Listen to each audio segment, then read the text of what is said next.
Cinemação, o seu podcast sobre cinema. Acesse nosso site cinemação.com. Cinemação.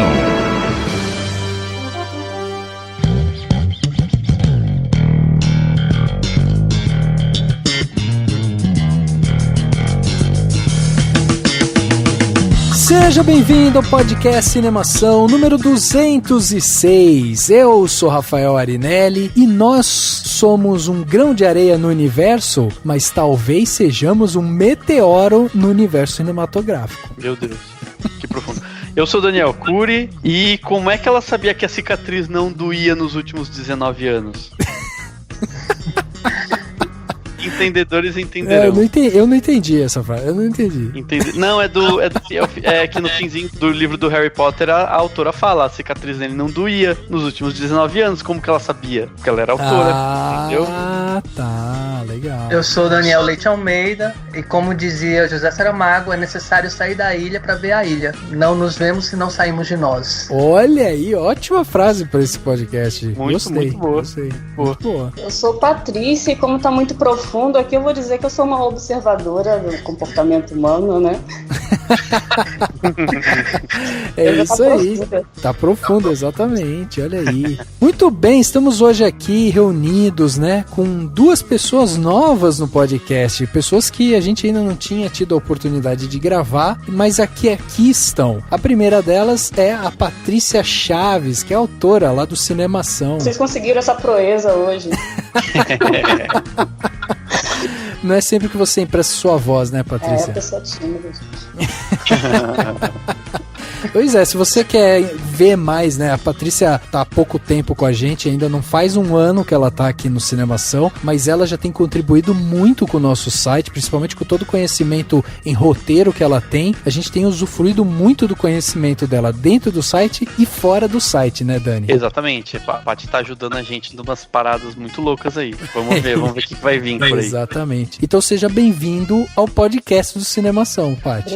Obrigadão mesmo. E a outra pessoa que nós temos aqui é o outro Dani, que aqui a gente vai chamar ele de Daniel Leite Almeida, que veio pra enriquecer ainda mais essa discussão sobre o universo. Daniel, conta pra gente quem é você, da onde você vem, né, e como que você chegou até aqui no Cinemação, dá aquela carteirada pro público, né, te conhecer. Então, eu sou escritor, faço cinema atualmente, sou roteirista, diretor, e eu tô aqui, na verdade, quem me deu essa honra e foi Patrícia. Patrícia me chamou, falei, e eu sempre topo tudo que ela chama, falei, bora.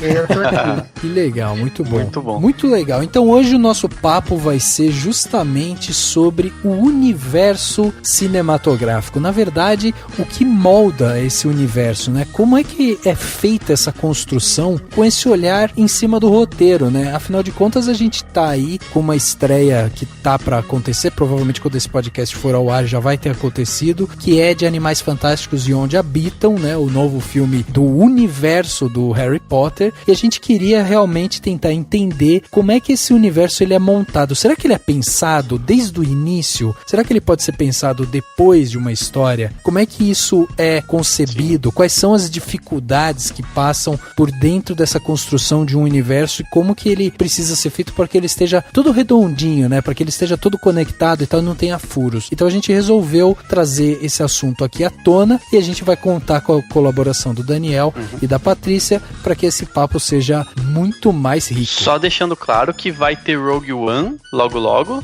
Exato, né? O Star Wars que volta no tempo que já foi contado na linha temporal na década de 70 e 80 e que tem a ver com o que tá passando agora nos filmes novos e blá blá blá. E, claro, teve Doutor Estranho semana passada, né? Exato, que a gente gravou o podcast. E querendo ou não, também é um universo, o Marvel Cinematographic Cinematic Universe, aquela MCU que eles colocam, que faz parte também, é uma forma de colocarem tudo num bolo só. E aí fica aquela coisa, é fácil, é difícil, né? Muitas vezes o pessoal fala, mas não cabe, não combina todo mundo num lugar só. E às vezes combina, às vezes não, a gente vai ter que discutir isso. Exatamente, é isso mesmo. Vamos então bater esse papo logo depois do quadro Repercussão. Agora no Cinemação. Eu começo, então. Repercussão.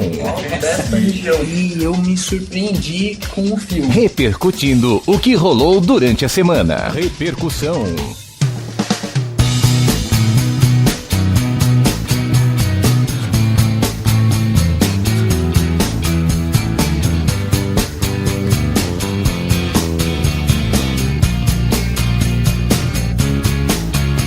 Dani, quer dizer que se a gente criar um universo, a gente pode ser Deus ou pode também ser um grande meteoro gigante que vai destruir tudo e acabar com tudo e ser uma grande porcaria, não é mesmo? Pode ser, cara. Eu acho que a segunda possibilidade é um pouco mais provável se você não estudar, não Exatamente. se dedicar, né? Achando que é fácil escrever uma história e ainda pensar em todo mundo, em detalhe, no cenário, um monte de coisa. Exatamente. Eu acho legal, né, a gente ter um papo desse tipo, porque ele vai se aplicar a vários filmes que a gente vai falar ainda e que a gente já falou. Porque às vezes a gente vai falar sobre um filme e aí a gente pega e fala, olha, os caras vão ter que explicar isso daqui. E a gente esquece que o cara tá cuidando de um universo inteiro também, né? Exatamente. E vai se perder em algum momento. Né? Os Exato. caras, nossa, é uma confusão. Se nem Deus é justo, né, Dani? Os roteiristas vão ser? Claro que não. A vida é injusta. A vida é injusta, isso aí. Olha, é isso aí. Profundo. E Dani, as pessoas que estão ouvindo a gente, que querem aqui declamar, né, seus temores, querem contar pra gente aí o que eles acham sobre os universos que eles estão criando, ou que eles querem criar, por onde que eles entram em contato aqui com a gente no Cinemação? Eles vão mandar um e-mail para contato@cinemação.com. Eu tô com saudade de receber e-mail, então eu gostaria muito que todo mundo mandasse. contato@cinemacao.com. Mas eu quero Facebook, eu quero Twitter, eu quero Instagram. Então vai em @cinemação/cinemação. Todo lugar você encontra a gente com CinemaCAO. Mas eu quero YouTube. youtube.com/CinemaCAO. Tem canal de vídeo com um monte de coisa legal e dá pra você comentar no vídeo. A gente lê comentário em todo lugar, em toda rede social, mas é óbvio que o principal lugar onde você pode comentar é o cinemação.com. Você lê as notícias, lê as críticas, já tem crítica de tudo que você imaginar, né? De um monte de filme, lê os artigos e dá a sua opinião. Aí, ao fazer isso, a gente geralmente lê muito mais comentários no próprio site do Cinemação e é, claro, uma das melhores formas de você fazer isso. Mas eu quero ouvir de um jeito diferente. Então é webradiovagalume.com, toda sexta-feira às 10 da noite, com reprises aos domingos ao meio-dia. É nesses horários que a Web Rádio Vagalume exibe o podcast do Cinemação. Tô ouvindo no SoundCloud. Tô ouvindo no iTunes. Então você vai dar uma notinha de 5 estrelinhas no iTunes, ou você vai clicar no coraçãozinho do SoundCloud, que a gente vai ficar muito feliz e isso vai ajudar a gente a chegar para mais pessoas ainda. E se você quer ajudar com Cinemação, agora você tem duas maneiras. Na verdade, 3, né? Vamos colocar aí uma terceira, que a terceira é você dar lá nossa notinha no SoundCloud, no iTunes, deixar seu comentário, divulgar, compartilhar a palavra com outras pessoas. Então essa é a terceira forma. Essa é a terceira forma de grátis. É, de grátis, exatamente. Agora, não, eu quero ajudar o Cinemação, eu quero contribuir financeiramente com o Cinemação. Então você tem duas possibilidades. Você pode ir no patreon.com/cinemação ou você pode ir no apoia-se, apoia.se/cinemação. E lá você vai poder ajudar o Cinemação, fazer uma contribuição mensal para que o Cinemação consiga se desenvolver, consiga criar novos conteúdos e consiga trazer novas formas, né, de interagir você com o entretenimento, porque é esse o nosso caminho, é isso que a gente faz aqui, a gente tenta desconstruir o cinema e você pode ajudar a com que isso se expanda de uma forma que chegue a mais pessoas, dessa forma, contribuindo financeiramente. No Patreon, a partir de de $1, no Apoia-se a partir de R$10. Qual que é a diferença entre o Patreon e o Apoia-se? Pô, eu tenho um cartão de crédito e eu quero passar lá e aquilo lá vai ficar debitando na minha conta, eu não quero nem ver,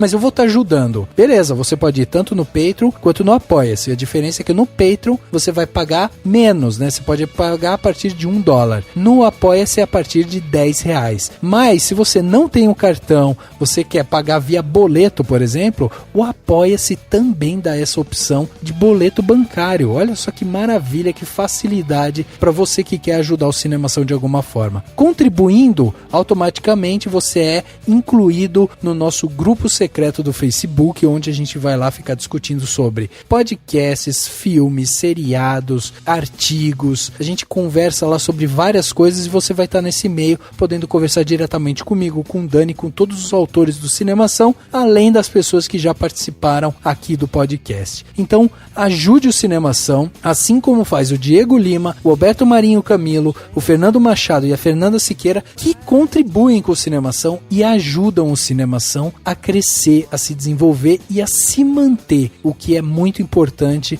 porque a gente sabe que o site, o cinema, né, o entretenimento em si, do jeito que a gente faz aqui, não é feito em outro lugar. Então é muito importante que essa contribuição venha para que a gente possa manter o nosso site no ar, o nosso site funcionando. Então vai lá no patreon.com/cinemação ou no apoia.se/cinemação e seja um patrão do Cinemação. Dani, chegando aqui na parte onde as pessoas saíram do armário, eu tenho um comentário aqui de um podcast antigo, olha aí, antigo entre aspas, né, porque saiu esse ano, mas foi do Raul Mendonça Siqueira, lá no podcast Cinemação 189, sobre As Caça-Fantasmas, olha aí, um podcast que a gente se surpreendeu com o filme, né, Dani? Sim, podcast que o filme foi muito bom e o podcast ficou muito legal, né? Ficou muito legal. Eu gostei muito do resultado do podcast, do debate que ele promoveu, né? Exato. E a gente ainda conseguiu trazer as outras camadas, né, por trás do filme, que eu acho que é mais importante ainda, porque a gente viu o filme, como entretenimento, mas a gente também viu as várias mensagens que o filme trouxe, né? Só que o Raul Mendonça Siqueira trouxe pra gente uma mensagem um pouco diferente. Ele falou o seguinte: cheguei atrasado aqui, o filme saiu em Blu-ray e finalmente pude assistir. Olha, ele é bem mais ou menos. Conseguiu tirar uma risadinha aqui, outra ali de mim. Achei o elenco bem maneiro, a interação entre as personagens ficou bem legal. Eu senti que perdi algumas das piadinhas, por elas serem mais voltadas para o público feminino, apesar de eu ter assistido junto com a minha noiva. Ela ficou mexendo no celular durante o filme e não se preocupou em me explicar as coisas, se bem que ela faz isso em qualquer filme e isso me aborrece muito. Olha aí. Muito bom. Muito bom, cara. Além disso daí... Ele foi sincero. Foi sincero e tem outra coisa, né? Isso aborrece quando você tá com uma pessoa assistindo o filme, mas aborrece também no cinema, aborrece em qualquer lugar, né? Tipo, você tá ali querendo interagir com a pessoa tá tipo no celular em um mundo paralelo dela, né? Sim, qualquer coisa que você vai admirar, você tem que olhar, né? Qualquer tipo de obra, você tem que olhar pra ela, né? E não tirar a atenção. Isso foi bonito, hein, Dani? Isso foi bonito. Exatamente. É a mesma coisa que você ir ver a Mona Lisa e não olhar pra Mona Lisa e ficar olhando pro celular. É a mesma coisa. Exatamente. Você pega pela lente do celular, tira uma foto da Mona Lisa, não aprecia ela naquele momento real, pra depois você mostrar pros outros e ficar falando, olha lá a Mona Lisa que eu vi e tal. Mas, cara, você olhou aquelas texturas, né? Você olhou os detalhes, o vidro, a moldura, né? Às vezes tem coisas que a gente só percebe realmente no ao vivo, né? Mas aí o Raul continua. O filme dá uma zoadinha de leve nos homens e tem gente falando que ele tenta vingar as vítimas do machismo. Ele coloca uma carinha aqui meio, sei que é isso e tal. Ele colocou, conclusão, muito mimimi em cima de um filme mediano. Remake de um filme que também não é lá essas coisas, que tentaram colocar uma bandeira só pra fazer polêmica. Tá aí. Eu não sei se tentaram colocar uma bandeira pra fazer polêmica, mas o que eu acho é que o filme, ele na verdade foi meio que feito às pressas, né? Ele foi meio que montado às pressas dessa maneira, porque as meninas não estavam escaladas, a princípio seriam realmente os integrantes originais, aí tiveram que mudar isso porque um deles faleceu no meio do caminho, e aí eles criaram toda essa atmosfera buscando buscando esse lado feminino. E eu acho que nem foi levantada uma bandeira, na verdade. Eu acho que a grande beleza de As Caça-Fantasmas é justamente ela não levantar a bandeira e tratar o assunto com naturalidade, entendeu? Eu também acho, mas eu acho que não tem a ver com... Eu entendo que o filme original não era nenhuma maravilha e que esse também, né, eu gostei muito, mas eu entendo que ele não é uma obra-prima, né? Obviamente. Sim, Ele não é a Mona Lisa do cinema, obviamente. Mas faz parte, e eu acho que tudo que dá uma quebradinha em algo muito tradicional é sempre bem-vindo. Então, quando você tem uma obra icônica, cheia de homens, e você coloca mulheres, a simples questão da representatividade no mundo que a gente vive hoje já é importante e por si só já merece aplausos, entendeu? Exato, então, exato. Você não precisa ficar fazendo, ai meu Deus, por que isso? Não, tudo bem, é só um filme, é só uma comédia, é uma bobeira de uma certa forma, mas já valeu por isso, então por isso ele já tá ótimo, entendeu? Exato, também acho. E Dani, e você? O que você trouxe pra gente? O seu é mais atual, né? Sim, o meu é do podcast 205, Doutor Estranho, que foi, né, o último podcast que todo mundo tá curtindo, porque todo mundo foi ver o Doutor Estranho e todo mundo vê filmes da Marvel, etc. E foi o Henrique Tavares que comentou, ele comentou o seguinte: costumo ser um defensor do 3D, até esperei algumas horas no cinema pra ver Doutor Estranho em 3D, mas senti que não valeu a pena. O problema não é só a imagem ficar mais escura, mas tenho percebido que o 3D não consegue acompanhar quando uma câmera se mexe, por exemplo. Tem uma cena, talvez a primeira do filme, que a câmera está filmando uma sala atrás de algumas grades, e quando a câmera desliza pro lado, a movimentação das grades fica meio picotada. Acho isso realmente incômodo. E as 2 ou 3 cenas com bastantes efeitos de profundidade, sei lá, por algum motivo eu tinha esquecido que o filme era 3D e não chegaram a me fazer lembrar da tridimensionalidade. Se desse, eu tentaria ver de novo para dar outra chance. Eu achei interessante o comentário do Henrique Tavares, que foi focado só no 3D. Eu entendo um pouco do que ele quer dizer, assim, eu não vi esses erros, eu gostei da profundidade do filme, eu particularmente não ligo de ver um filme em 3D quando o 3D é bom, mas eu também concordo, assim, eu entendo, não é o grande chamario, o importante é ter uma boa história, etc. Eu acho que o 3D precisa parar de ser visto como algo que engrandece tanto assim. Ele é uma técnica bacana que pode funcionar e que nesse filme, pra mim, funcionou bem, mas se não funcionou, ok, não tem problema, eu acho que não é nada super grave, entendeu? Dani, mas você não acha que, por exemplo, quando ele fala assim, que em algum momento ele até esqueceu, né, que estava acontecendo o 3D, isso daí também não é alguma vantagem do 3D? No sentido, assim, de o filme estava tão imersivo, estava com 3D tão redondinho ali, que o que ele fez, na verdade, foi realmente isso, foi de tentar trazer um pouco mais dessa profundidade, sabe?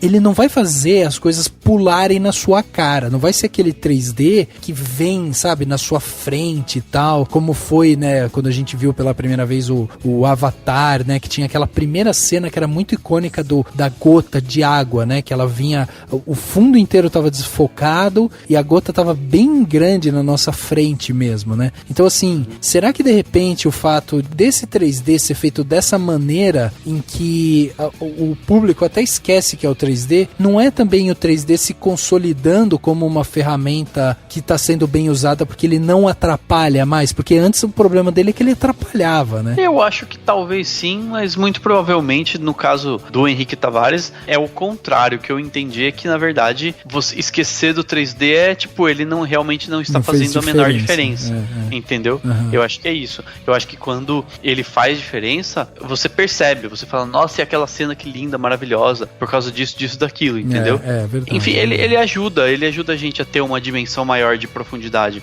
mas não é o que salva nenhum filme. Jamais o 3D vai salvar, ele é um brinco a mais, entendeu? Um enfeitinho a mais.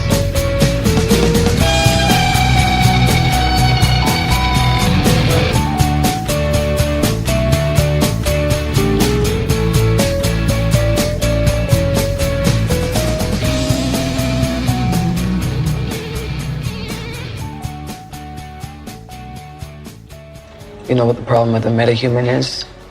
The human part. We got lucky with Superman who shared our values. The next Superman might not. You're playing with fire, Amanda. I'm fighting fire with fire.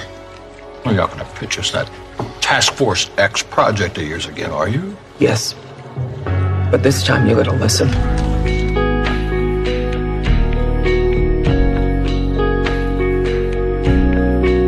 A gente tá dentro de uma onda nos cinemas que é justamente essa coisa dos universos, né? Depois de que veio essa onda cinematográfica da Marvel, por exemplo, onde a gente tem ali todos os filmes conectados, onde uma coisa influencia na outra, onde os personagens principais acabam se conectando também de uma forma, a gente começou a ver que isso começou a se expandir para outros ramos, né? E aí os estúdios, com esse olhar mais comercial, perceberam que eles precisavam também criar seus próprios universos. Então, eles foram atrás de várias outras narrativas que poderiam contribuir com esse fenômeno, né, que é esse universo multiconectado aí e tal. Então a gente teve desde Jogos Vorazes, próprio Star Wars, tivemos aí Divergente, por exemplo, agora com Harry Potter, né, ressurgindo também. Então a gente teve vários momentos, vários filmes que acabam abraçando um pouco isso, e aí sempre surge aquele comentário de senso comum, né? Ah, mas tá lá no universo da Marvel, ah, tá dentro do universo do Harry Potter, ah, então isso pode, então aquilo não pode e tal. Então eu queria começar justamente por aí, com os nossos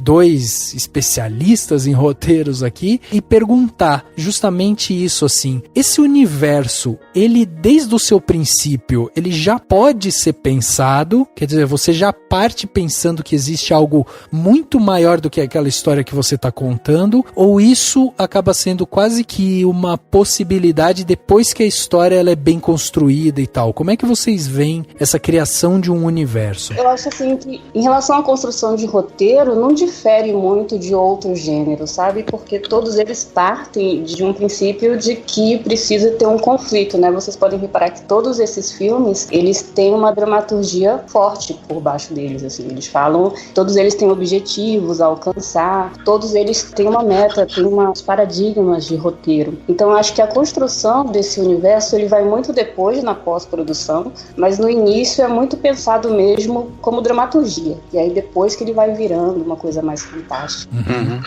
Mas é que no sentido assim, Paty, porque assim, o que eu penso muitas vezes quando a gente pensa nisso assim, nesse assunto, é meio assim, por exemplo, no Star Wars, você teve um episódio, começou no episódio 4, então na verdade quando foi pensada a história, ela já foi pensada como episódio, e tem os livros inclusive, né, 1, 2, 3, mas eu vou começar a contar a história a partir do 4, 5 e 6, dos episódios. E tem coisas do tipo, por exemplo, agora, né, pra dar o exemplo recente do mundo do Harry Potter, você tem a J.K. Rowling escreveu todos os livros do Harry Potter, viraram filme, e aí ela falou assim, quer saber? Então já que vocês querem tanto fazer mais filmes, vamos então contar a história que se passa 50 anos antes, ou sei lá quanto tempo antes, e daí ela começou a elaborar tudo que veio antes. Provavelmente ela nunca tinha pensado nessa história antes, né? Assim, isso é uma coisa mais pra refletir mesmo, né? Será que é mais fácil pensar numa história completa, ou falar assim, não, eu vou escrever esse filme, esse roteiro, contar essa história agora, a gente pensa em mais coisas ou tenta fazer encontrar alguma continuidade, porque eu imagino que seja difícil, né, chegar num ponto e falar, não, peraí, agora o meu personagem gosta disso, o meu personagem faz aquilo, o que levou ele a fazer isso e a gostar daquilo, então eu vou ter que elaborar todo um passado no qual eu não tinha pensado antes para poder contar uma história de X anos atrás, entendeu? Com certeza, assim, em relação à adaptação, pensa na história completa, desde quando os personagens nascem até o início da filmagem, né? Então tem toda uma construção aí de roteiro, de projeto, de storyline, de sinopse, de perfil de personagem. Então eles vão na raiz da história mesmo, partem por aí. Eu tenho a impressão de que o cinema norte-americano, principalmente, aliás, os livros da literatura norte-americana são muito influenciados pelo cinema. A impressão que eu tenho é que os autores já escrevem pensando numa possível adaptação. Isso é algo que me parece que é muito particular do cinema hollywoodiano, assim, dessa construção desse universo em Hollywood. Eu acho que os autores da literatura já escrevem já pensando numa possível adaptação. Tanto é que a forma como escrevem é como se fosse já pensando em plano, já pensando numa construção narrativa para o cinema. Quando você pega um livro mais antigo para adaptar, você percebe uma dificuldade muito grande, né, em termos de estrutura para levar para o cinema. Já os livros mais atuais, você começa a ler e você já começa perceber ali um cinema, um roteiro, um conflito que dá para fazer um filme. Então, realmente, eles estão escrevendo pensando mais nessa hipótese de tornar um filme depois. Mas aí, pensando no mercado nacional, por exemplo, será que a gente não tem essa cultura ou será que a gente não tem essa verba para criar esses universos? Eu acho que os dois. Os dois, viu? Né? Pela cultura, no sentido de que lá também a explicação em Hollywood desse tanto de desdobramentos de uma única história que depois se transforma em outras coisas e vai se desdobrando, tem a mão do produtor. O produtor que é o responsável, que é o dono do projeto, na verdade não é necessariamente o diretor, não é roteirista, muitas vezes é contratado, enfim, mas é a mão do produtor que quer a grana e que o negócio deu certo. E aqui não, aqui já é diferente, já é um cinema muito mais autoral, né? Muito mais, enfim, não tem tanta essa questão do comercial. Claro, tem exceções, mas acho que essa diferença é muito fundamental pra gente compreender que é tanto cultural quanto mercado. Eu percebo assim também no Brasil uma resistência à forma de se fazer cinema em Hollywood. Aqui ele sabe para não fazer igual. Eu vejo uma resistência muito grande em relação às estruturas, aos paradigmas. Eles querem permanecer muito no cinema de autor. Eu percebo isso quando eu dou consultorias, né? Sempre quando a gente vai falar assim, vamos ver uma estrutura para essa sua história, então eles já começam a ter resistência em relação a isso. E quando você fala de estrutura para a história, vou usar um termo provavelmente é feio, mas a receitinha, né, enfim, que querendo ou não é importante, tem um pouquinho da receita de bolo, que querendo ou não é o que a gente está acostumado e que faz com que as pessoas se identifiquem mais rapidamente, mas se a gente pegar do ponto de vista, sei lá, dos personagens, aí vocês estavam falando da questão de que no Brasil talvez não tenha tantos livros que tenham sido pensados de maneira mais cinematográfica, mas vou dar uma viajada aqui. Vamos supor que você é contratada para fazer o roteiro de um filme que vai contar uma história derivada do Sítio do Pica-Pau Amarelo, por exemplo, com os personagens do Monteiro Lobato. Como que você veria, você acha que seria muito difícil de estabelecer, sei lá, eles vão contar o nascimento do Pedrinho, enfim, né, desses personagens. Você acha que seria muito difícil porque você tem que se apropriar de algo que não é seu, ou seria fácil porque você tem aí material de monte para você pegar, para você ler e entender e se aprofundar nisso? Como que você vê uma situação dessa, por exemplo? É um trabalho de pesquisa muito grande, porque assim, uma adaptação ela não pode ser fiel ao livro, né? Geralmente a gente costuma trair muito quando a gente faz uma adaptação. Sim. Quanto menos fiel pra gente, melhor. Então, assim, não tem como fazer igual. A gente parte do princípio mesmo de construir o personagem, sabe, desde quando ele nasceu, e aí vai construindo toda a história para ficar, assim, mais próximo possível. Porque geralmente a adaptação do livro é só um recorte pro filme, sabe? É a visão do roteirista, a visão do diretor para aquela história. Então, com certeza, vai gerar uma outra história. Não é a mesma coisa. Entendi. Quando você vê esses filmes, assim, sei lá, um filme da Marvel, não sei se você já viu e tal, Doutor Estranho, por exemplo, mas se você olhar com o olhar de roteirista, você acha que você teria que estar muito presa, depender muito de um produtor norteando, ou sei lá, ou vocês acham que não, que vocês prefeririam fazer uma coisa muito própria e daí correndo o risco de ter, sei lá, uma mudança em algum personagem, porque querendo ou não, sei lá, um personagem que fez uma coisa num filme anterior e que vai aparecer num filme agora, ele vai precisar ter toda uma sequência, né, que faz parte do macro, né, do filme, assim, de uma história macro que está sendo contada em vários filmes, e que querendo ou não é o que acontece muito em seriado, né? Obviamente, você tem uma história macro e aí cada episódio vai ter diferentes roteiristas. Como que funciona isso? Todo mundo fica dando pitaco? Ou é baseado só na sua pesquisa? Ou é aquele vai e vem de roteiro? Como que vocês veem esse tipo de coisa, assim? O que vocês acham que seria mais desafiador numa situação dessa? Existe o ideal, né? E existe o real. O real, de fato, por exemplo, se a gente pensa nesse cinema mais comercial, ele é mesmo... O produtor quem dita as regras, mas o ideal mesmo é que a gente tenha liberdade. Eu acho assim que por exemplo, pensando aí na pergunta anterior sobre contar a história antes do que tá no livro e tal, eu acho que a liberdade é maior porque você tem que permanecer uma coerência com aquilo que tá ali no livro, mas de alguma forma, como a sequência, o anterior não está no livro, você tem uma liberdade de criar, uma liberdade muito maior. E eu acho uma ansiedade que a gente tem como roteirista é de que, de fato, a gente tem essa liberdade, de que, de fato, a gente crie a história. Que não seja uma mera prestação de serviço, não seja você tá ouvindo um produtor contando a história e você só vai lá, só formatar, só colocar nas regras. Mas assim, eu acho que hoje em dia o nosso maior desafio é conseguir essa liberdade, que ela é meio complicada. Eu acho que quando a gente pensa em universo, né, cinematográfico, você acaba também sendo, vamos dizer, minimizado ou até ser uma coisa um pouco mais restrita, porque você precisa pensar exatamente como cada coisa ali, elas vão se conectar para que tenha sempre essa coerência, né? Quer dizer, você pode viajar, mas você tem um teto também que você tem que você vai bater ali, você não pode ir muito além daquilo, porque o ambiente que envolve aquele universo, ele te permite também ir até um certo ponto, né? Sim, eu acho que isso relaciona bastante a esse processo de construção de roteiro, sabe? Que você tem que construir uma logline, uma storyline, uma sinopse, porque você tem que escrever com início, meio e fim do seu conflito. Você começa a escrever o filme, o roteiro, já sabendo onde vai chegar, né? Você nunca começa a escrever sem saber o que vai acontecer depois. Então, já na storyline, você já define, antes de construir o roteiro, você já define qual vai ser o final. Então, você já tem toda a trajetória ali traçada da história. Eu acho que a coerência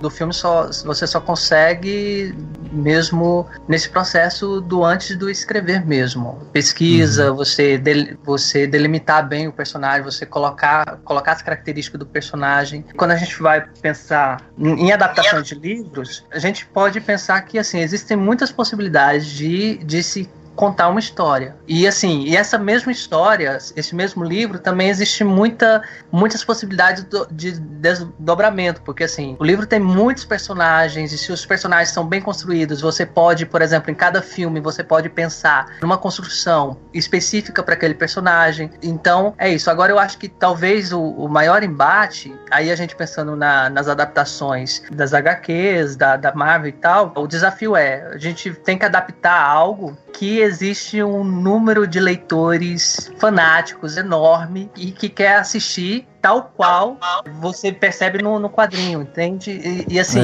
cobra muito da gente uma fidelidade que é massacrante. Cobra muito do roteirista, das pessoas, dos produtores, uma fidelidade que acaba que complica muito a nossa liberdade criativa também. Só que é uma fidelidade que não pode existir porque são linguagens muito diferentes, né? Cinema e literatura são linguagens diferentes. Então não tem como você colocar 400, 500 páginas e em 120 de roteiro. Isso também tem a questão de que quando a gente escreve um livro e quando a gente vai ler esse livro, a gente está lidando com personagens, com cenários abstratos. Então, assim, a gente imagina todas as coisas, imagina o personagem e tal. Quando a gente vai produzir, é real. A gente está lidando com atores reais, a gente está lidando com cenários reais, a gente está lidando com questões de produção que são reais. E aí a gente tem que adaptar as nossas condições de produção. E aí talvez isso seja a grande frustração da pessoa que quando vai assistir, que é uma fidelidade que é impossível. Deixa eu aproveitar e colocar uma coisa prática pra ver o que vocês acham disso, assim. Eu não sou fã de quadrinhos, não leio tanto, mas eu tava ouvindo um pessoal comentando sobre o Esquadrão Suicida, né, que é a gente até falou aqui no podcast sobre o filme, que é a adaptação, enfim, lá dos vilões, da DC. E a DC é muito criticada justamente porque ela não faz o que a Marvel faz de dar uma unidade tão grande. Ela dava mais unidade, né, pra produção. E o que aconteceu? No Esquadrão Suicida tem uma cena em que aparece o Batman atacando, enfim, peitando lá o vilão, né, que tem o Will Smith lá. E nisso o personagem do Will Smith tá com a filha dele. E aí os caras fãs de quadrinhos falam, esse não é o Batman. O Batman, personagem clássico, jamais peitaria um cara, né, um vilão, por pior que fosse vilão, na frente da filha, que ela visse o pai, né, nesse embate. Vocês acham que, a partir do momento em que isso acontece, foi falha da produção ou do roteirista de não entender o personagem, ou não, tudo ok porque ele teria essa liberdade, entendeu? Assim, ele teria essa liberdade e aí o problema são os fãs, o problema é o que tem muita gente que leu antes e exige essa fidelidade. Como que vocês veem essa situação? Acho que essa é uma coisa prática que faz muito sentido dentro do que vocês estão falando, né? É uma questão meio problemática. É o risco de fazer uma adaptação, porque todo mundo espera uma adaptação fiel ao livro. E quando a gente vai escrever, principalmente uma adaptação, a gente tem a liberdade para fazer o que quiser com aquela história, porque é a nossa visão, é uma outra obra, né? Cinema é uma obra muito diferente de literatura, é uma coisa que a gente vem batendo nessa tecla há muito tempo, até para os próprios roteiristas, que são obras diferentes. Então, a partir do momento que eu pego um livro para adaptar, aquela história é minha. Então eu vou fazer o meu olhar sobre aquele livro, então eu vou contar aquela história da minha maneira, a minha visão dela. Então eu tenho essa liberdade. Aí o problema é que quando vai pro cinema, todo mundo sai xingando o roteirista, né? Não, por outro lado também tem a questão de quem é o consumidor da obra, né? Então se a gente tá falando, por exemplo, desse universo da DC, em que há um público consumidor definido, no mínimo que você tem que conhecer é a construção dos personagens, assim. Então você não pode também criar um outro personagem porque tem um universo anterior a isso e em que o filme está destinado para esse público. Então, de fato, se você desconstrói e você não busca, e existe a questão aí da pesquisa, né? Se você não pesquisa antes, se você não é nem... Aí eu tenho uma outra questão também. Eu acho que é muito complicado um roteirista de adaptação não ser consumidor daquilo que ele está adaptando. Então, assim, eu acho que pelo menos esse roteirista ele tem que conhecer esse universo. Se ele não conhece, ele faz uma modificação, aí a gente está pensando na desconstrução mesmo do que já foi construído, aí ele está chamando pra briga mesmo. Aí ele vai contar muitos conflitos. You got a guy with the case full of monsters, huh? News travels fast. I was hoping you'd be able to tell me if there have been any sightings, tracks, that sort of thing. You got a pretty big price on your head, Mr. Scamander. Why should I help you?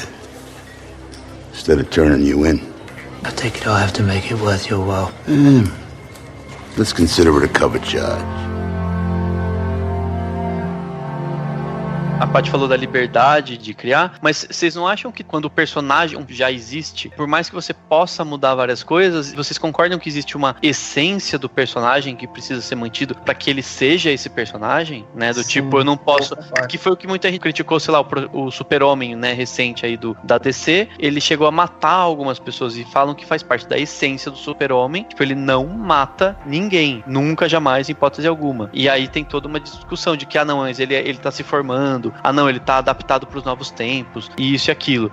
É complicado, né? Tem uma outra coisa aí também, né, Dani, que a gente pode pensar que é assim, aqui, exclusivamente nesse exemplo, a gente tá pensando em dois universos distintos. A gente tá pensando em gibi, em HQ, em livro, e a gente tá pensando no universo cinematográfico. Mas eu acho que um exemplo que chega mais perto disso é justamente o próprio Star Wars, né? Porque se a gente for pensar que o George Lucas começou com o episódio 4, 5 e 6, e depois ele próprio, que foi o criador da obra, voltou para contar o 1, o 2 e o 3, e mesmo assim a gente vê furos ali, a gente tá falando de um universo totalmente cinematográfico, que você tem uma sequência que você pode ir assistindo para que ele faça sentido até o final realmente, e de um único autor, né, daquilo ali. Então, quer dizer, ali você pode encontrar várias falhas ali. Então, será que de repente, nesse sentido, pensando assim, nesse exemplo do Star Wars, que a gente tá falando de um universo só, sem misturar as mídias, né? Se a gente tá pensando nesse universo só, e aí a gente vê erros de continuidade ali de um episódio pro outro, a gente pode afirmar, por exemplo, que nesse caso o autor, ele não tinha pensado naquela história como uma história pertencente a um universo, ou vocês acham que é puramente porque o cara quer escrever uma outra história e ignora alguns outros pontos, assim? Com certeza foi a construção dele, foi o olhar dele para aquela história, né? Então, assim, na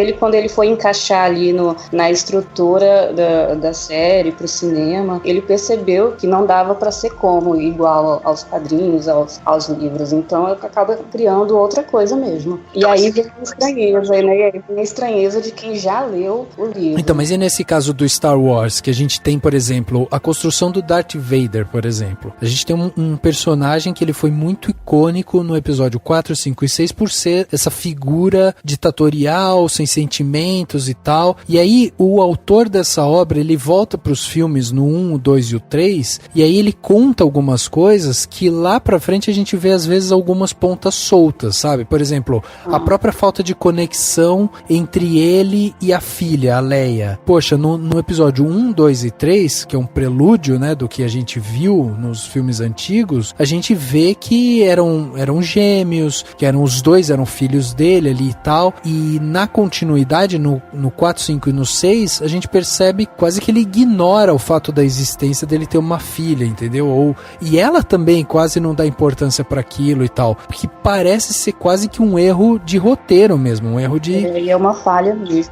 Então, e de um mesmo autor, né? Eu acredito que esse problema tenha acontecido exatamente aí voltando para o que eu tinha falado, a necessidade de continuidade a partir do comercial, né? Isso acontece muito na televisão, por exemplo. Se a gente for pensar em gêneros mais longos, como por exemplo a novela, ela foi pensada em determinados capítulos. Aí fez tanto sucesso e a televisão, a emissora, ela obriga o novelista a escrever mais tantos capítulos. Ele não tinha se programado para isso. O que ele vai fazer? Ele vai encher linguiça e vai deixar algumas pontas soltas que não estariam se ele tivesse seguido planejado. Então eu acredito que isso pode ter acontecido. Isso acontece muito no cinema também, nesse cinema que tem sequências, né? De repente você pensa o produto fechado, mas faz tanto sucesso, dá tão certo que o produtor te coloca para dar uma continuidade que você não tinha pensado. E aí você tem que desdobrar. E aí talvez o problema seja aí, né? Essa coisa de tipo, eu não pensei para além disso, mas agora eu tenho que fazer.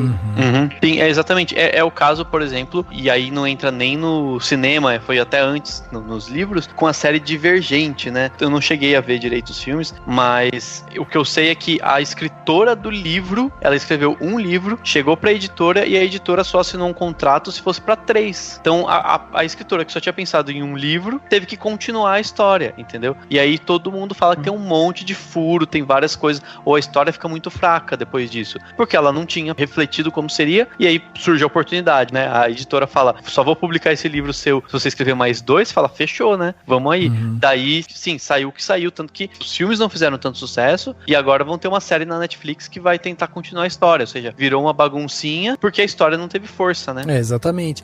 E aí eu ia puxar até um exemplo aqui, que é um filme que eu assisti recentemente, que foi lançado na Netflix, que se chama A História Real de um Assassino Falso. Conta a história de um cara que é um escritor, e ele escreve um livro de um espião, é uma comédia, né? E aí ele monta toda a história ali desse espião, faz ali o livro, começa a vender online e de repente confundem aquela história dele com uma história verídica, ou seja, confundem ele com um assassino de verdade, sendo que o que ele escreveu era uma ficção. Nesse filme tem uma cena que eu acho bem emblemática, que é justamente essa parte de pesquisa. Então você vê um autor desenvolvendo toda aquela história e ele tem um mural enorme, onde ele vai colocando assim as imagens dos personagens dele, e aí ele puxa uma cordinha vermelha, sabe? Coloca uma taxinha ali. A gente chama de escaleta que ele vai fazendo. De escaleta, exatamente. Então ele faz essa conexão toda, monta ali todo o ambiente que aquele personagem dele ali tá, pra ele ir escrevendo a ficção dele, né? E aí era isso que eu ia perguntar realmente. Então, tipo, essa técnica ela existe mesmo e ela é útil nesse sentido de você conseguir visualizar a história como um todo, né? Muito útil. É o que eu mais venho falando, assim, para as pessoas que fazem consultoria, né? E sempre elas chegam com o roteiro pronto e aí a gente faz voltar atrás e construir a storyline, que a gente sempre bate nessa tecla. Faz a storyline com início, meio e fim, depois faz a sinopse com início, meio e fim, e depois a gente faz essa escaleta, né? Coloca ali todo na parede, né? Tem gente que faz no computador, mas vira uma zona que só a gente entende. Mas a gente coloca na parede, às vezes eu coloco aqui também, faço os quadrinhos, né? Faço tudo, e aí você visualiza o seu filme. E aí evita muitas falhas futuramente. Vi essa função no software que se chama Final Draft, né? Que é um software para escrever roteiro, e nele você tem realmente não chama escaleta, né? Porque o programa tá em inglês, mas ele tem uma função que é isso, você vai colocando tipo umas cores em cada cena, e aí você pode ir também interligando, mudando ele monta como se fossem uns cardzinhos, assim, que você consegue mudar tudo de lugar pra você meio que tentar posicionar numa ordem lógica pra você conseguir se entender a história como um todo, né? Porque eu acho que isso que é a principal dificuldade que você precisa ultrapassar é justamente você ter essa visão do todo, né? Você ter consciência do que é o todo, ou do que aquele personagem representa, ou como ele age, para que você não cometa falhas que percam a lógica ao decorrer da história, né? Principalmente no início do roteiro, os 30 primeiros minutos do filme é essencial para você fazer bem o resto, né? Então você coloca ali na parede toda a sua apresentação do filme, e aí você tem que ir jogando algumas pistas também para chegar ao final. Então, por exemplo, uma cena que você colocou no meio do filme, aí quando você visualiza, essa cena vai ficar boa lá no início, sobe, essa cena vai ficar boa lá embaixo, sabe? Você vai brincando e fazendo o jogo até você conseguir um encaixe perfeito das cenas. Então, uma coisa que eu tenho percebido de dificuldade com relação ao roteiro, que as pessoas muitas vezes começam a escrever o roteiro sem definir bem o personagem, sem pensar como que essa história vai prosseguir, qual a intenção, na verdade, só começa a escrever. E eu acho que isso é bem complicado. Por exemplo, eu tenho 2 romances publicados, eu só comecei a escrever os romances, a história, quando eu sabia como ela ia terminar, como ela levaria até a conclusão, e quando os personagens estavam bem definidos. Porque é isso, se você não define bem o personagem, você não define bem a sequência, como vai prosseguir a história, você pode se perder no metade do caminho. Exato, exatamente. E isso foi uma coisa que eu tomei consciência disso, por exemplo, só quando a gente gravou o podcast Tirar a História do Papel, com o Wilton Nawar, em que eu comecei a escrever um roteiro, e aí na conversa eu comecei a falar que perda de tempo, porque acaba sendo, inclusive, para quem tá escrevendo, ou para quem tá pensando em construir realmente um universo cinematográfico ali, acaba sendo uma perda de tempo se você já começar, como o Daniel falou aqui pra gente, porque você começa a escrever, você cria o ambiente, cria cenas, você começa a montar aquilo ali, mas se você tiver que mudar uma coisa ali no meio, porque você percebeu no meio do caminho que a sua história não tá fazendo sentido, é um retrabalho que você vai ter que ter de reescrever várias cenas, sabe, tentar mudar várias coisas que de repente perderam sentido e tal, que aí nesse momento perde completamente o sentido de você estar montando daquele jeito. Então realmente é legal dar esse passo atrás e você primeiro escrever blocos de ideias e tentar montar eles de uma maneira que você veja que tem lógica ali, né? E deixa eu te fazer uma pergunta, Daniel. Esse romance que você escreveu, vamos supor que vão transformar em filme, mas eles querem, sei lá, uma trilogia, e aí você teria que fazer alguma coisa contando antes desse romance e alguma história contando depois. Você acha que é fácil no sentido de que, eu já tenho os personagens, tenho toda essa estrutura criada, eu consigo fazer, né, continuar e fazer antes, enfim, fazer um prequel e um sequel, né, dessa história? Ou não? Você acha que isso é muito complicado, que tem história que não tem como continuar? Como que você veria isso, assim? O processo, assim, porque tem, por exemplo, literatura, vou pensar no geral para depois ir no específico, para depois ir no meu livro, né? Claro, claro. Tem autores, por exemplo, que já escreve uma série mesmo de livros, né? Já pensando nessa possibilidade, né? Então, quando você escreve especificamente uma série de livros, já pensando numa história que depois tem a continuidade, depois você pensa o que aconteceu antes e tal, é mais fácil. Agora, quando você escreve algo que está recortado, que tem um único livro, que você pensa só para aquilo, eu acho que é um pouco mais difícil, mas também não é impossível. Você tem muitas maneiras de pensar a sequência. Você pode pensar o antes, você pode, por exemplo, pensar o que acontece depois, criar uma outra trama, você pode esquecer o restante dos personagens e focar em outro personagem que até então era só coadjuvante, era alguém que aparecia ali, mas que não tinha tanta importância. Enfim, há muitas possibilidades. Talvez a liberdade de quem vai criar algo que não foi pensado no livro seja maior. Eu acho que é mais fácil você pensar em sequências de algo que no próprio livro já foi pensado em sequência. Entendi, claro.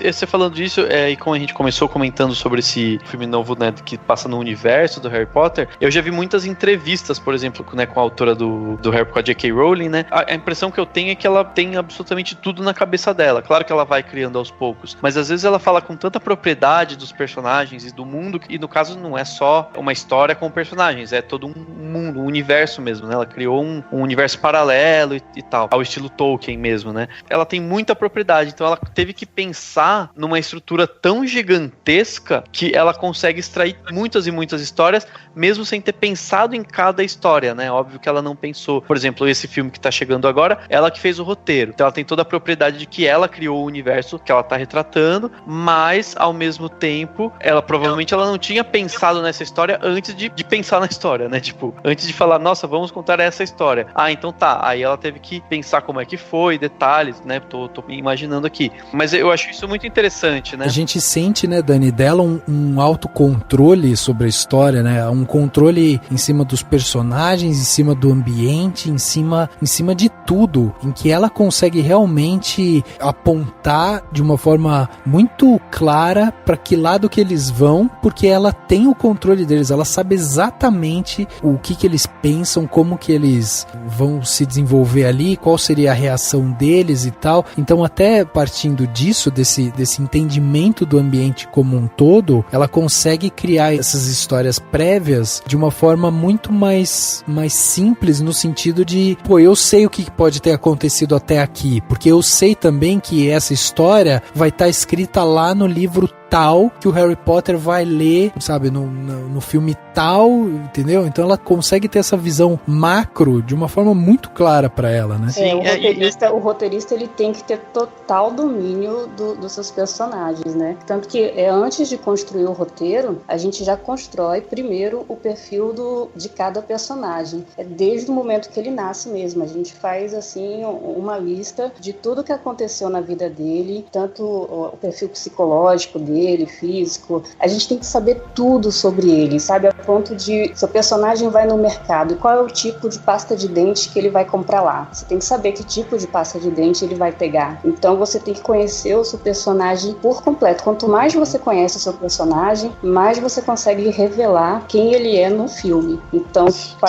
tem gente que escreve assim 50, 60 páginas só de perfil do seu personagem. E quanto mais souber de mais personagens, né? Porque eu posso criar um personagem que só aparece muito rapidamente, mas daí e a princípio eu falo, não, é só um cara, sei lá, um senhor que mora a 2 quadras do personagem principal, mas de repente eu posso imaginar toda uma história pra esse senhor, né? Isso, assim, ele pode aparecer em uma cena só, mas essa cena só tem que revelar alguma coisa dele. Pra você revelar alguma coisa dele, você tem que saber a vida toda dele. Então a gente costuma fazer assim a biografia, né? A gente fala assim, a biografia dos personagens por completo. E a gente percebe isso no filme, assim, a gente percebe quando o roteirista elaborou todo o perfil do personagem, fica muito claro no filme, nos detalhes de cena, né, que a gente conhece do personagem. Porque eu imagino que o ator que receba um perfil super completo, mostrando todos os traumas, todas as ideias, todas as formações, né, tudo que faz o caráter daquele personagem, o ator tem muito mais material para trabalhar um olhar, né? Eu sei como é que esse personagem ele vai se comportar, se acontecer determinada situação aqui, eu sei que ele vai olhar para de tal jeito para tal pessoa, porque eu sei que ele sente isso por conta daquilo que aconteceu lá atrás com ele. E às vezes a história é um pedaço da história dele que não conta nada, nem para trás nem para frente. Quer dizer, o cara tem todos os argumentos para fazer um olhar, para trazer um toque, para trazer um movimento diferente, simplesmente porque ele tem aquela informação e ele sabe exatamente o que esse personagem já passou. Então eu acredito que, inclusive, pro material técnico, né, para quem tá ali realmente gente construindo, improvisando, criando e tal, pra eles é muito rico você ter tudo isso na mão, né? Sim, com certeza. Quanto mais detalhes você souber do seu personagem, mais riqueza você traz pra cena, né? Sim. Drive is a level 6 homing program, so as soon as we boot up, S.H.I.E.L.D. will know exactly where we are. How much time will we have? About 9 minutes from now. This drive is protected by some sort of AI. It keeps rewriting itself to counter my commands. Can you override it? The person who developed this is slightly smarter than me.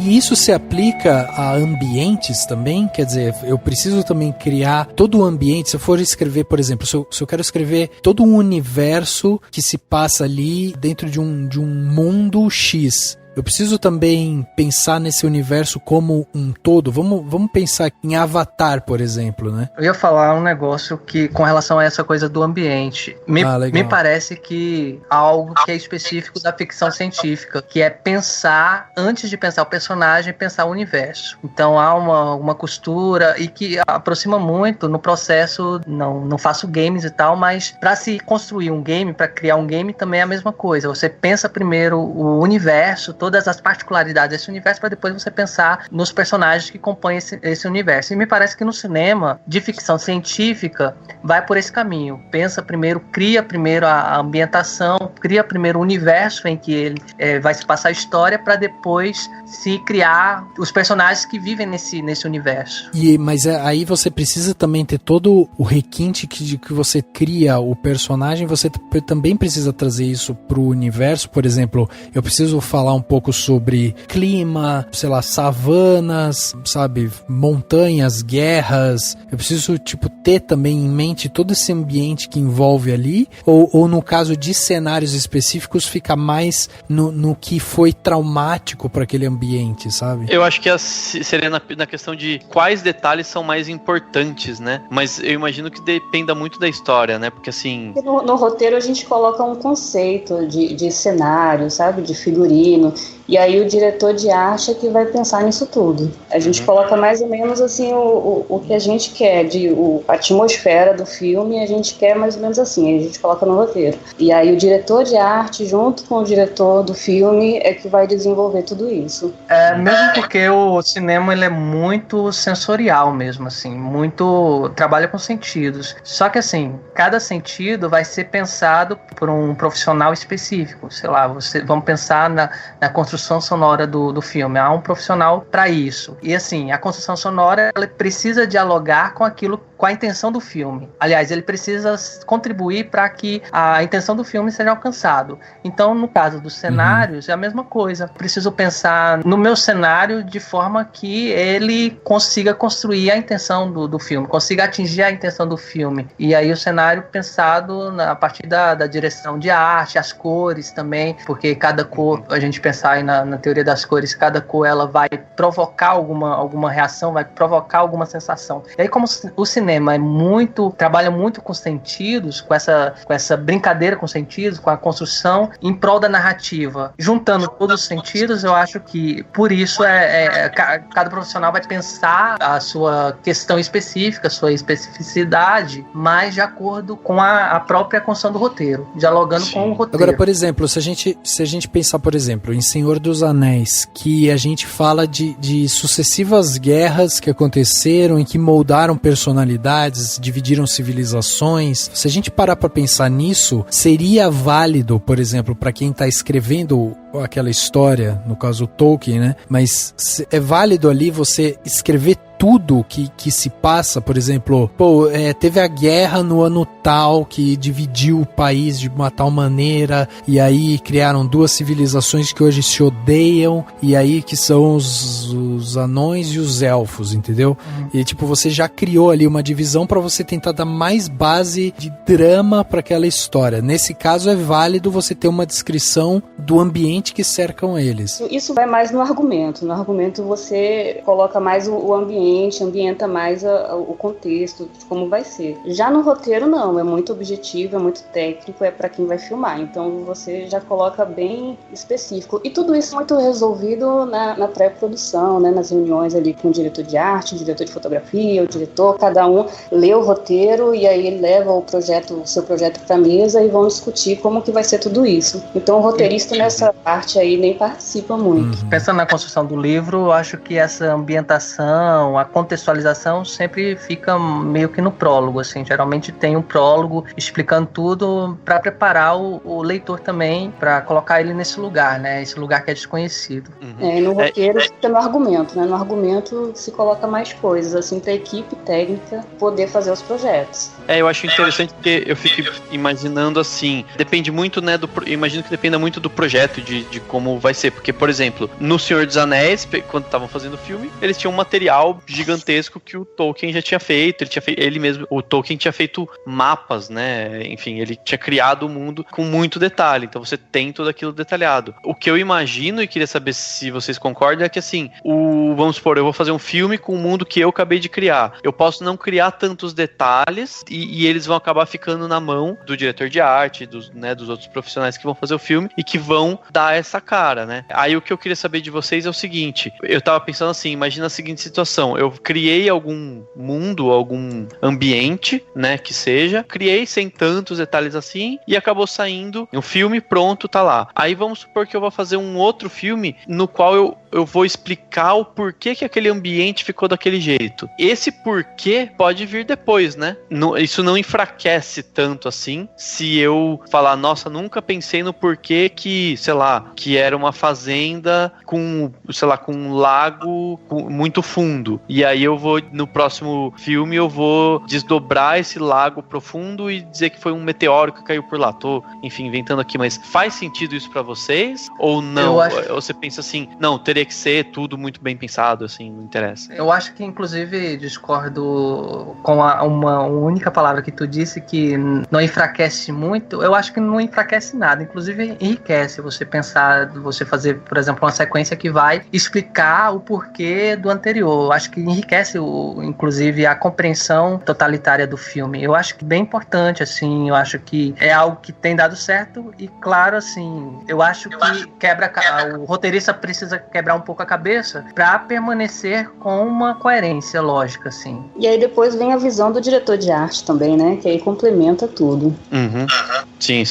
E no caso de projetos que mudam, né, de roteirista, isso muda de alguma maneira ou não? Vocês acham que essa questão aí entra, acho que um pouco da discussão quanto à autoria, né, no sentido de até que ponto eu posso me apropriar de algo que um outro criou ou não? Como que vocês veem isso, assim, do tipo, tem, sei lá, vamos supor que eu vou continuar o romance, vou fazer um segundo romance que continua a história que o Daniel escreveu e publicou. Claro, isso podendo, sem pensar nas questões legais, mas do ponto de vista apenas de criação. Vocês acham que fica um receio, ou corre mais risco, ou não, se eu estudar profundamente o material, tá tranquilo? Não sei, vocês já viram alguma coisa parecida? Eu acho que é bem tranquilo nessa parte, porque você já pega um projeto em andamento, então já foi feita toda uma pesquisa, já foi feito muita coisa, então é só você continuar aquilo ali que já foi feito. Eu acho que não tem muito problema nessa questão, não. Entendi. Eu já discordo. Eu acho que é mais difícil. Assim, primeiro a gente tem que pensar que cada filme é cada filme, né? Então vai ter... Primeira coisa que a gente tem que se perguntar é o porquê eu tô fazendo esse filme e pra quem. Então, assim, se de repente é um filme em que o produtor pediu pra eu fazer uma adaptação do DC, por exemplo. Então, assim, eu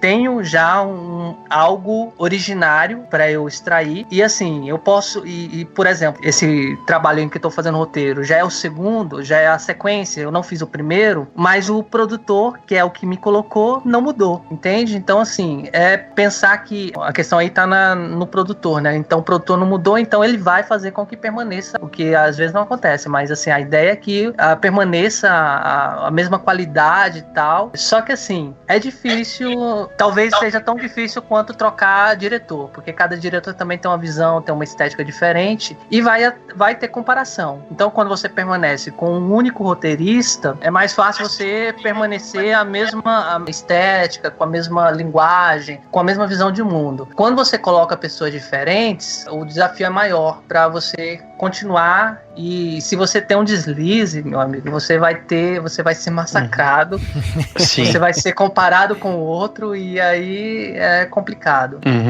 E imagino que isso seja menos problemático quando você está falando disso, tá do ponto de vista de alguém que está criando realmente uma história, né, do zero. Se é uma adaptação, então, sei lá, se pegar, por exemplo, o caso do próprio Harry Potter, que em algum momento teve uma troca de roteirista e teve troca de diretores, mas teve o mesmo produtor e, óbvio, que os livros todos da mesma autora. Então, imagino que isso não seja tão complexo. Daí, sim, ameniza, né, tudo isso, né? Ameniza, mas aí a gente tem que pensar também a questão do diretor, né? Porque houve troca de diretor, e eu lembro de ter uma polêmica e ter comparação entre diretores dos filmes do Harry Potter. Sim. Então, mas assim, ameniza na questão da construção da história mesmo, na questão narrativa, eu acho que não tem problema pelo fato de que eu tenho um livro, eu não posso criar do nada, eu tenho um livro que eu preciso contar, eu tô seguindo a história, eu tô adaptando, na verdade, a história de um livro, e também de que o produtor é o que tá, de alguma forma, é o manda-chuva, o que corta, o que diz isso pode, isso não pode, então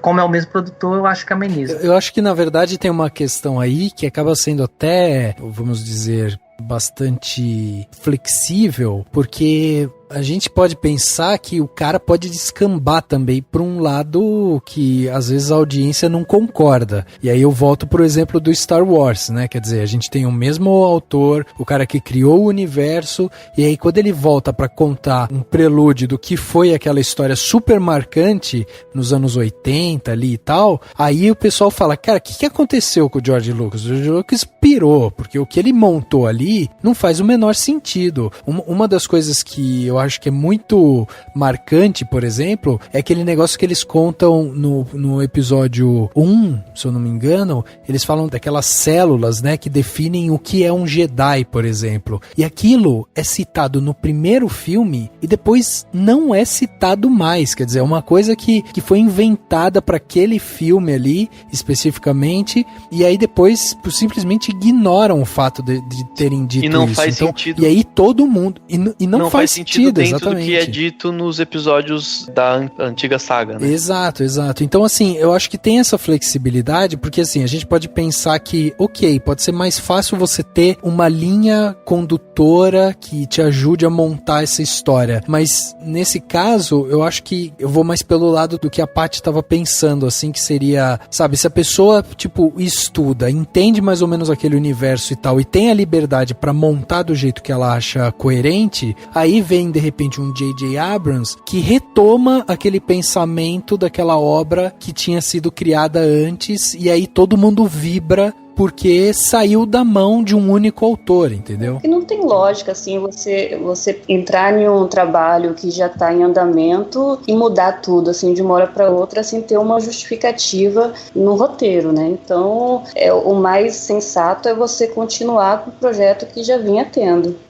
E será que também não falta um pouco aí de maturidade do nosso público? Daí eu tô falando nosso, mas a gente pode pensar tanto aqui do Brasil quanto do mundo e tal, mas no sentido de faltar maturidade da gente entender que cada obra é uma obra, porque é óbvio, existe a questão de que, ok, às vezes você precisa conectar pontos, né? Você precisa explicar algumas coisas que foram ditas, por exemplo, num primeiro filme, que precisam de resposta no segundo filme, porque senão vai ficar com uma ponta solta que não faz sentido. Agora, se você muda o roteirista, muda o diretor, pode até mudar o produtor, mas responde aquela pergunta, mesmo que ela não tenha, tipo, 100% de coerência e tal com o que foi apresentado no primeiro filme, mas responde aquela pergunta, aí vai vir da maturidade da audiência de falar, ok, eu entendo que isso daí é uma obra que veio de outro diretor, outro roteirista, outro produtor, e que eles quiseram explicar dessa maneira deles ali, pronto, entendeu? Será que não falta isso também? Eu acredito que falta. Falta muito.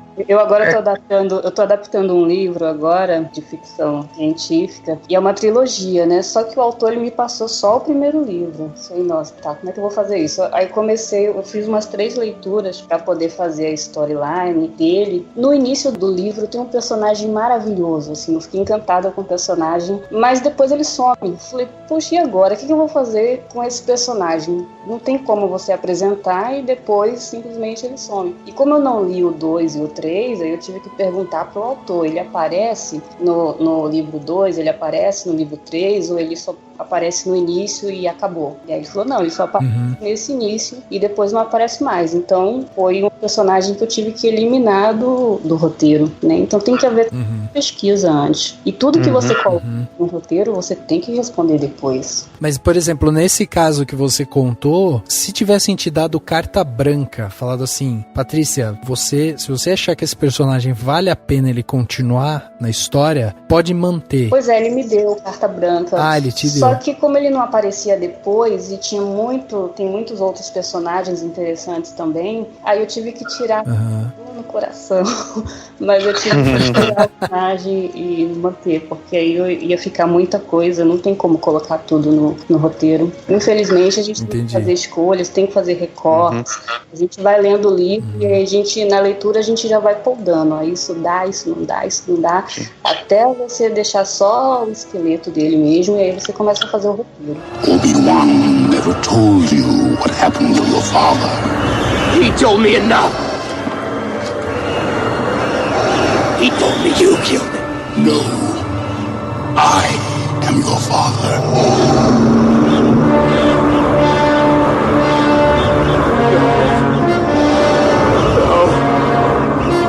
It's not true. That's impossible.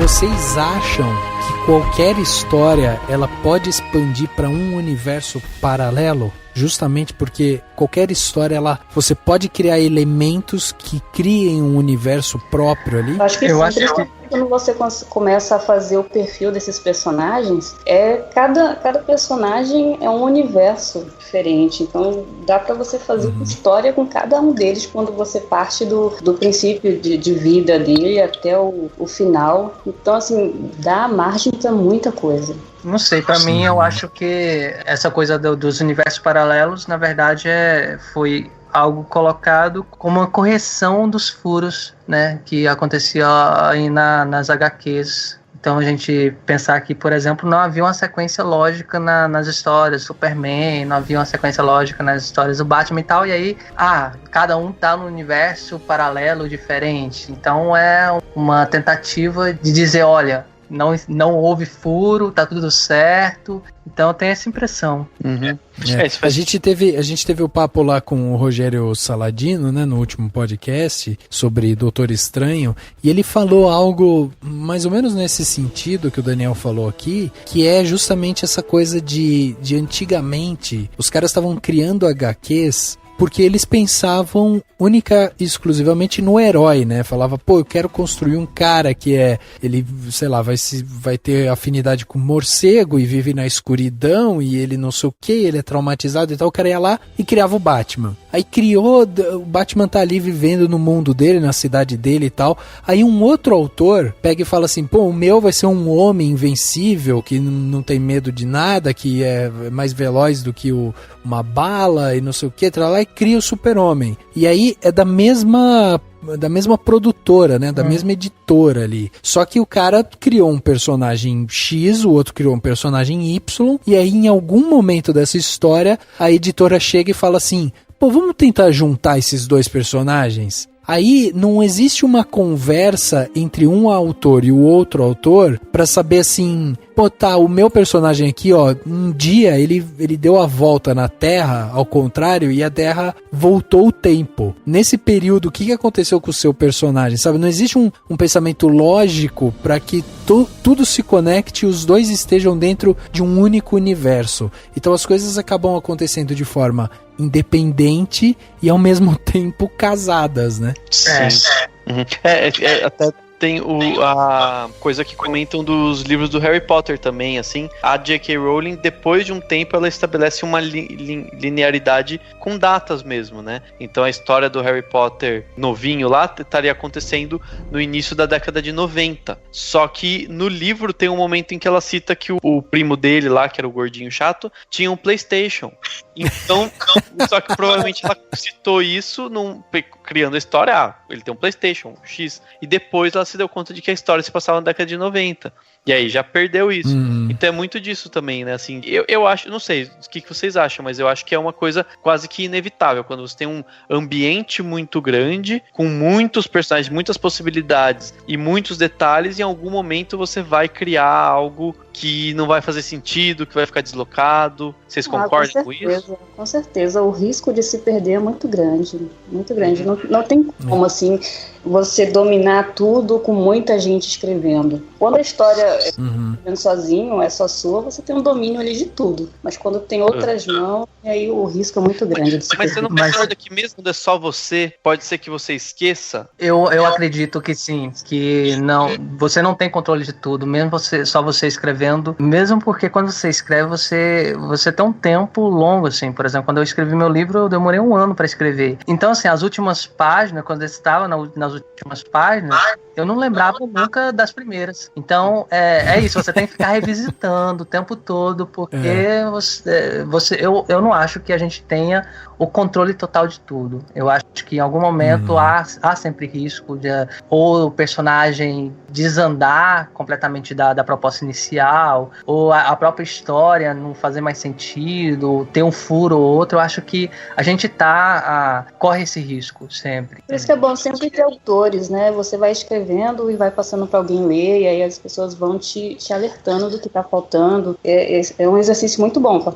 Isso funciona muito na literatura, porque, principalmente no Brasil, geralmente escritores sempre têm um leitor beta, né? Que é aquela pessoa que ele vai escrevendo e vai mandando e tal, e que vai apontando. Eu mesmo, antes de publicar, eu mandei para umas 3 pessoas e elas me mandaram uma listona, assim, enorme de furos. Ué, mas o personagem tal não era esse nome e tal, o personagem tal não tava fazendo determinada coisa. Então, são coisas que passam mesmo, mais por causa do tempo de produção. Porque, assim, se você, sei lá, tá escrevendo um curta-metragem. Um curta-metragem é 10 páginas, 20 páginas, você consegue terminar rápido. Um longa, um livro, um romance, não. Você tem que ficar durante muito tempo debruçando sobre aquilo. E aí, por causa desse tempo prolongado, demorado e tal, você acaba correndo esse risco. Então, daí nesse caso, será que não é melhor, de alguma maneira, você como autor da história, o criador daquela história, né, daquele universo, depois de algum tempo você, inclusive, assim, largar aquilo, falar, não, vou deixar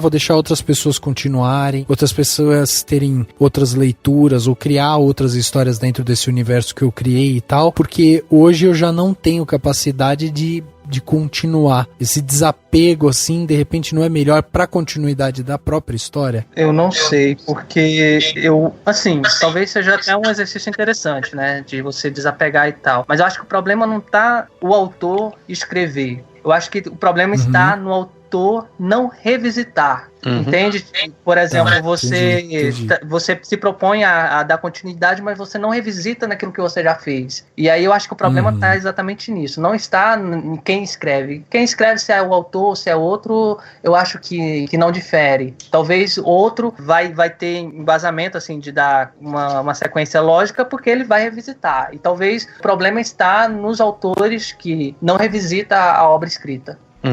Acho que faz sentido mesmo. Se aumenta com o que eu escrevo, assim, porque eu construo o personagem realmente desde o momento que ele nasce. Eu faço, assim, toda uma biografia dele, né? A gente faz a vida interior dele, que a gente fala que é desde o nascimento até o início do filme, e a vida exterior, que é do início do filme até o final. Então você passa a conhecer o personagem, assim como dizem, de cabo a rabo, né? E depois você passar para uma outra pessoa que vai desconstruir, vai mexer. É um exercício de desapego que eu confesso que ainda não tenho.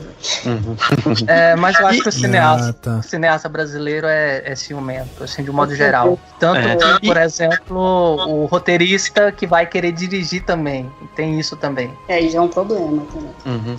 E o contrário, pra vocês, o que vocês acham? Por exemplo, eu dei o exemplo lá de um Sítio do Pica-Pau Amarelo, por exemplo, vai. Vamos supor, caiu em, não sei quando, logo deve cair em domínio público, então não sei quanto tempo demora ainda, mas vamos supor, caiu em domínio público, vamos fazer aí uma história, qualquer que seja. É tranquilo? Ou você fala, não, eu preciso encontrar a essência, ou eu posso brincar com esse personagem aqui de uma forma a, enfim, utilizar, a mudar alguma característica? Vocês acham como que vocês veriam essa situação? Eu vejo com tranquilidade, assim, no meu caso, né, porque são personagens já muito bem definidos, então não tem como você mexer muito neles, né, e é um risco muito grande mexer nesses personagens, assim, já tão bem feitos. Eu acho que é mais você construir conflitos, histórias, não tanto personagens. Ele já tá tudo pronto ali, você vai agora quebrar a cabeça com conflitos.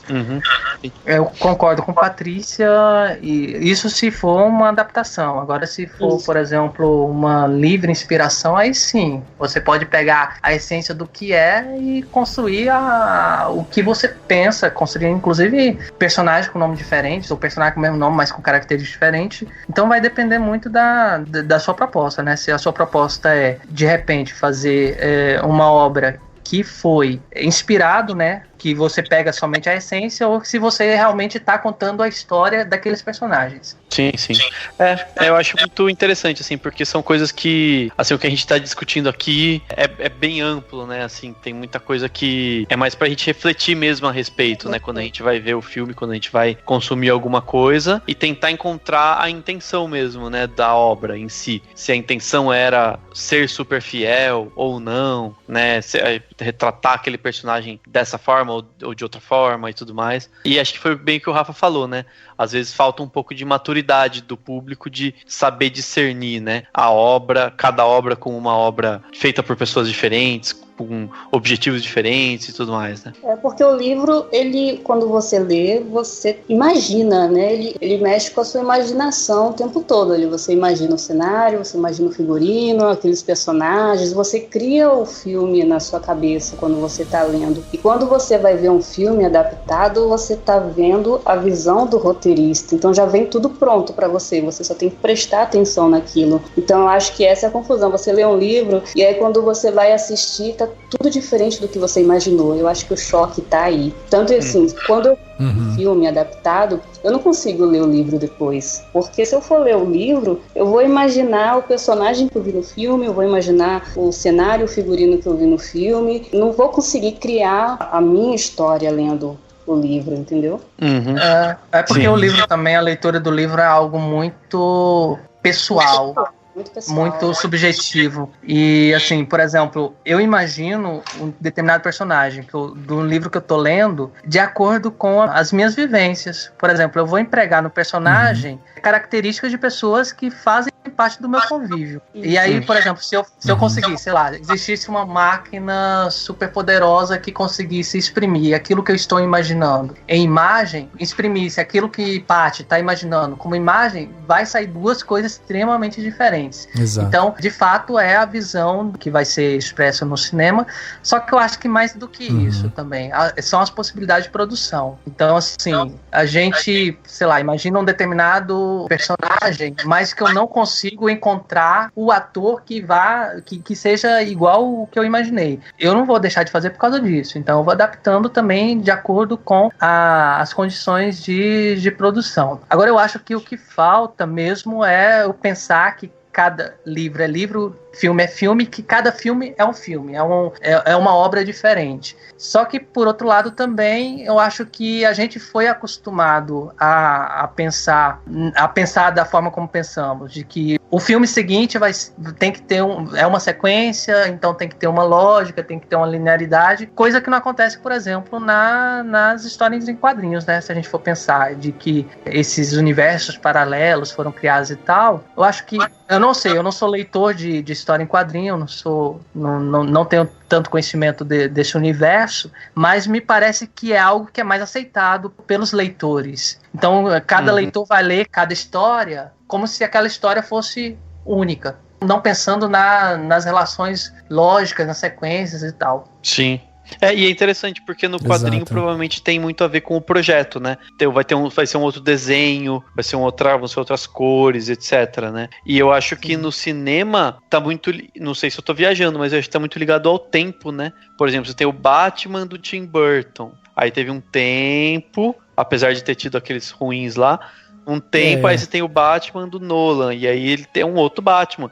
Como tem um tempo, né, um hiato aí para as pessoas meio que respirarem, existe uma aceitação muito maior. Mas de uma certa forma bate um pouco nisso que o Daniel estava falando também, de a gente meio que ter sido educado dessa forma, né? Porque talvez a obra cinematográfica, por ela também gerar uma expectativa grande, porque ela demora a ser produzida, às vezes anos, né, para ser produzida, aí editada, escrita, aí você vai acompanhando, hoje em dia principalmente, né, que você vai acompanhando a contratação do ator, quem que tá escrevendo a história, aí sai um teaser, aí sai um trailer, aí e tal. Então assim, você tá sendo educado a você se fixar naquela obra que de uma maneira que fica muito emblemática. Agora, por exemplo, eu vou trazer um exemplo recente que pra mim foi marcante, que é o que saiu essa semana recentemente, inclusive tá lá no site do Cinemação, que é o trailer novo da Bela e a Fera. O trailer que foi feito agora, é um filme em live action, feito pela Disney, com base em cima do desenho que foi feito lá em 91 e tal, foi um dos trailers mais vistos da história por conta de ser um trailer extremamente fiel ao que foi feito lá atrás. Agora, em compensação, no ano passado, no ano retrasado, a gente teve um filme novo francês, que era da Bela e a Fera também, e a gente teve outras releituras da Bela e a Fera que não tiveram tanto impacto, e mesmo assim, quando a gente vê uma obra que está mais próxima daquilo que era considerado o original, né, ele acaba sendo bastante visto, cria essa expectativa e tal. Então assim, a gente tem essa cultura de tentar enxergar isso dessa forma, né, de ver essas obras como algo muito grandioso e que às vezes a gente fica apegado a ela durante muito tempo e aí a gente não consegue se desapegar quando trocam rapidamente, né? Igual a gente já falou aqui também, o Homem-Aranha, por exemplo, né, que trocou o ator tantas vezes em menos de, 10 anos, a gente teve várias trocas de atores e tal, e às vezes a gente falava, nossa, quem será que é esse cara? Tipo, o cara meio que perdeu a identidade pro público, mas o herói continua se chamando o mesmo. Então eu acho que na verdade bate muito nessa questão da cultura e também no fato da gente como público ainda não tá maduro para entender a visão de cada um que tá produzindo, sabe? O que me impede hoje de escrever uma história chamada Tropa de Elite e aí eu contar sobre um outro capitão que era muito forte dentro da Tropa de Elite que se chamava Capitão Batista, entendeu? Tipo, entendeu? Nada me impede de fazer isso, só que se eu fizer isso agora e lançar, o pessoal vai falar, pô, o cara criou um negócio que era igual ao Capitão Nascimento, lá do Padilha e não sei o que, lá. Mas, pô, eu queria passar minha visão de uma outra coisa que fez muito sucesso, mas é a minha visão. Né? Eu li uma vez um artigo, eu não lembro o nome do pesquisador, que falava o seguinte: o que a gente tem que pensar, isso nos colocando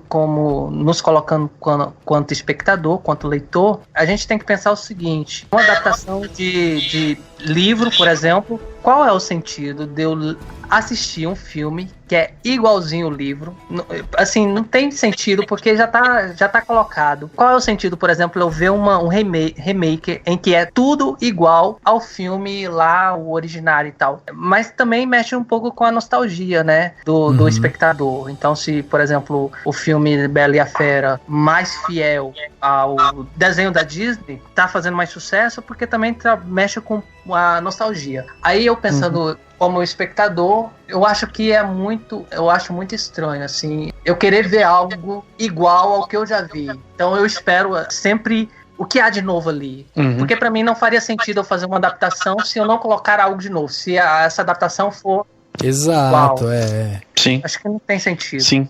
E eu acho que entra também outro debate que eu acho que é importante, da autoria, né? Assim, a Bela e a Fera, por exemplo, óbvio que não foi a Disney que inventou a história, mas deram ao desenho da Disney uma espécie de autoria, né? Tipo, é quase que a obra definitiva. Então as pessoas entendem aquilo. Aí você pega o Harry Potter, tem que dizer que aquele filme foi escrito pela mesma autora, porque as pessoas vão só dar valor a partir do momento em que você determina um autor, né? Então eu acho que também tem isso, né? Sim. Tipo, o A Bela e a Fera francês, que é um filme super interessante e tudo mais, não deram muita bola, porque é um filme francês, porque é uma outra coisa, é uma outra proposta, então as pessoas talvez não tenham, quase como se fosse uma cópia, no sentido de, não, sabe assim, não é do mesmo autor ao qual eu entendo que pertence e que tem o direito de dizer o que vai acontecer nessa história, entendeu? Eu acho que as pessoas, e isso é interessante, óbvio que não é errado,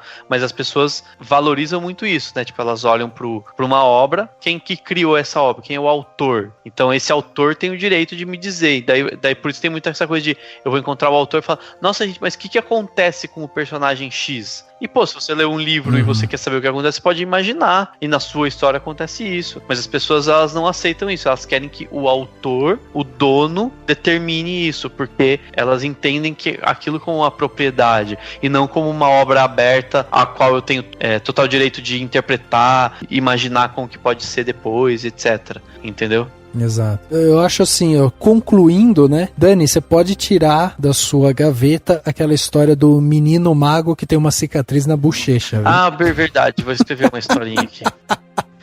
Vou terminar. Pode criar seu universo. Tá bom, beleza. Deixa. Vou continuar aqui. O roteiro. É o livro que eu já vou pensar em virar um roteiro. Vou escrever já pensando numa adaptação. Facilita a vida dos roteiristas. Já.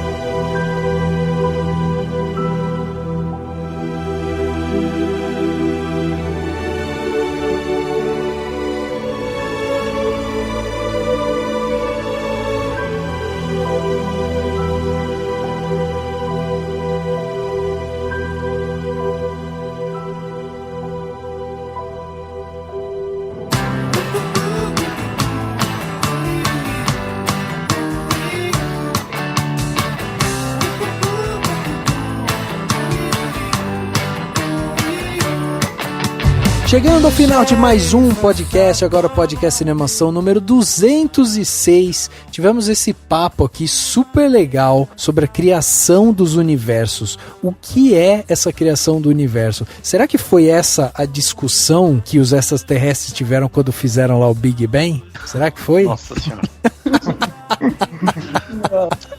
Eles são os roteiristas não, né? Sei lá, o grande roteirista. O pessoal, em vez de chamar de Deus, vai falar que foi o grande roteirista. O grande roteirista. Exatamente. Vai saber se de repente Deus em hebraico antigo não significa roteirista. Numa dessa.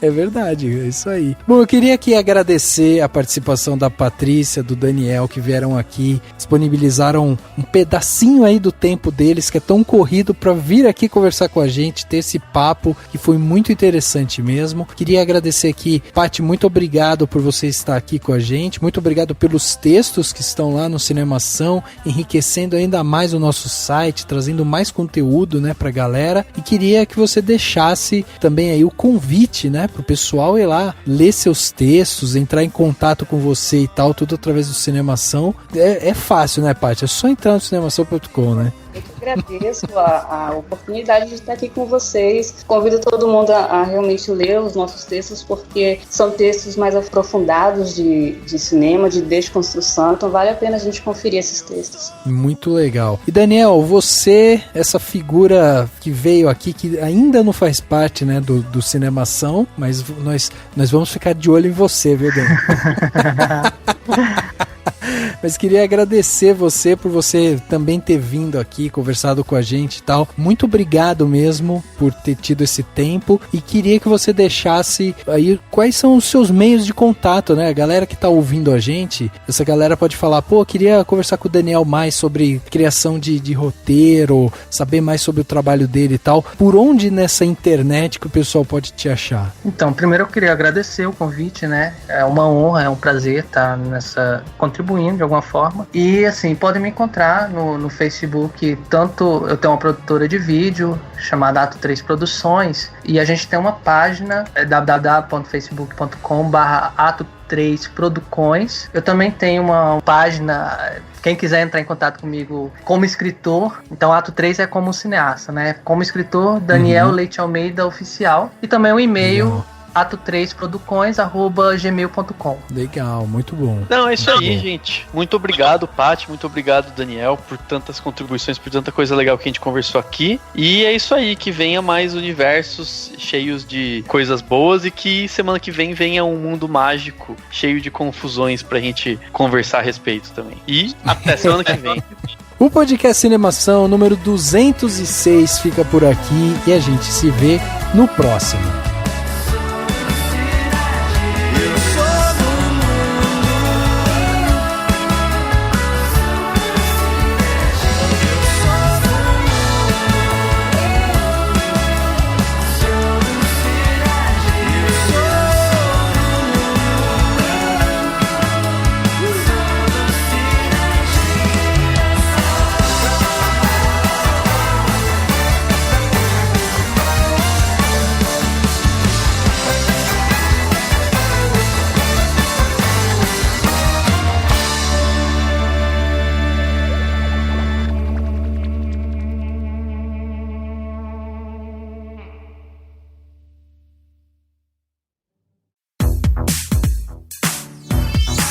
Esse podcast foi editado pela Isso Aí Design.